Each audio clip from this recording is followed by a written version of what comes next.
we've entered one of the final phases of this year's NBA season. As sad as it is to understand that the NBA season is about to end soon, it's also very exciting because the conference finals are about to start, at least in the East. What up guys, long time no see. Purple Prince here, and today let's talk about our Eastern Conference Finals. And in the East, it will be the 3rd seeded Boston Celtics facing off against the 5th seeded Miami Heat. I would say a quite unexpected conference finals matchup. Both teams met 3 times during the regular season, and the Celtics won 2 of those meetings. For the Celtics, I predicted they would lose to the Toronto Raptors in 7 games. And it was 7 games, but the Celtics won. And even though I was wrong, wow, what a series between both teams. It looked like it's gonna be quick, but OG Anunoby hit a game winner to win game 3, then the Raptors took game 4, and it was suddenly 2-2. Boston won big to take the lead again, but the Raptors responded by winning game 6, and game 7 was so close as well. In the end, the Celtics moved forward. Boston's best player was Jason Tatum.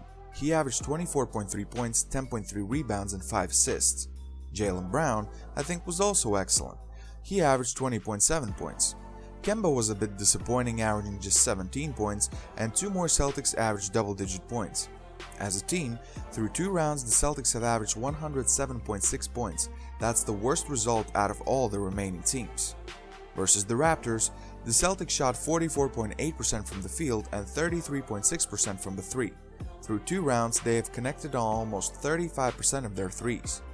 Their defense has been stellar. They've allowed their opponents to score 100 points per game, the very best result from all the teams left in the postseason. They are the best in opponents' field goal percentage and the best at guarding the 3-point line as well. In 5 out of 7 games, they held the Raptors to 100 points or less. That's amazing. Going to Miami now, and I feel proud, as I predicted that Miami would beat the Bucks. I know a lot of people predicted the Bucks would win, and sure, my prediction was 7 games, but I said they would hit on the Bucks' weaknesses, and they did. They beat the Bucks in 5 games, and the Bucks really didn't stand a chance. I think purely on emotion, the Bucks managed to win Game 4 with Giannis being out, but that was it. Game 5, Miami wins and moves on to the conference finals. Jimmy Butler was absolutely fantastic for the Heat. He averaged 23.4 points, 5.8 rebounds, 4.4 assists, and 1.8 steals. He hit big shots, played some hard-nosed defense, and was a leader Miami hoped they would get when they signed him back in the summer.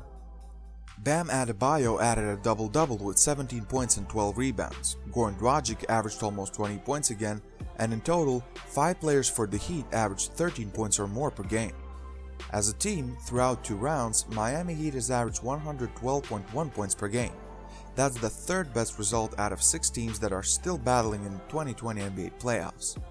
In the series against Milwaukee, Miami continued their good shooting from the distance.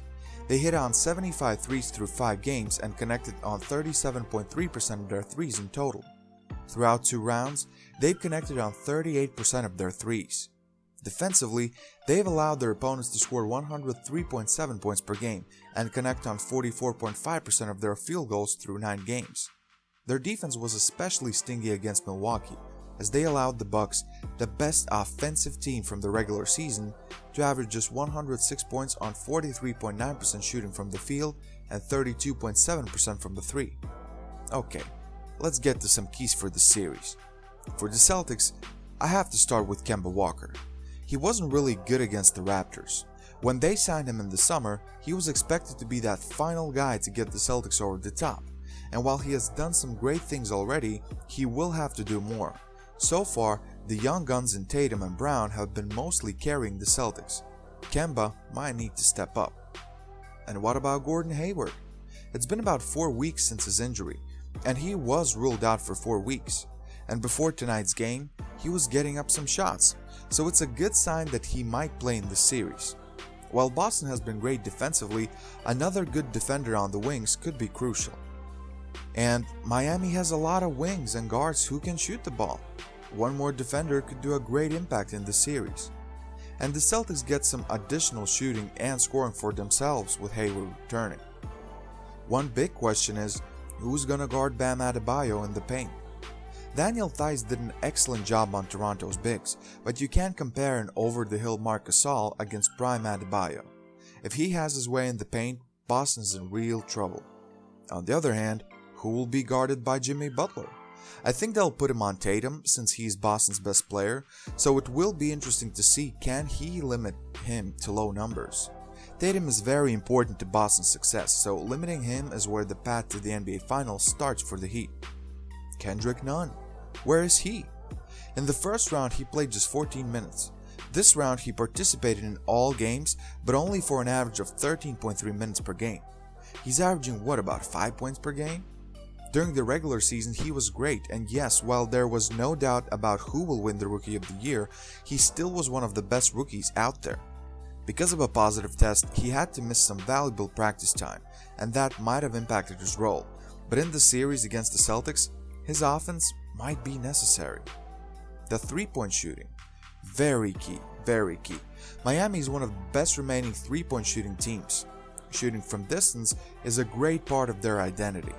Continuing their great performance from the distance will be crucial in their quest for the NBA Finals, but Boston is the best team when it comes to guarding those 3-pointers. Can Miami Heat still capitalize on those long-distance opportunities then? Boston themselves had some 3-point shooting struggles against the Raptors, but they too don't mind to jack up them threes. Can they start to hit them at a better pace? Who will win the 3-point battle? Oh man, this should be a fun series. And this one, I have to go with all 7 games once again, and I think Boston should take it. Both teams have great young talents. Both teams have leaders and scorers and defenders, and while the Heat already accomplished the most impressive thing in the playoffs so far, the Celtics match up with them way better than the Bucks did. The Celtics are just a bit more ready, I think, for this moment. I'll go with the Celtics in this one. 7 games, the Celtics go back to the NBA Finals. But what is your prediction for the series? Who are the key performers? How do you see this series panning out? Please leave your prediction in the comment section, and don't forget to leave a like, share the video, and subscribe to the channel. Let's be friends. Let's be cool. Thanks for watching. This was Purple Prince, and I'm out.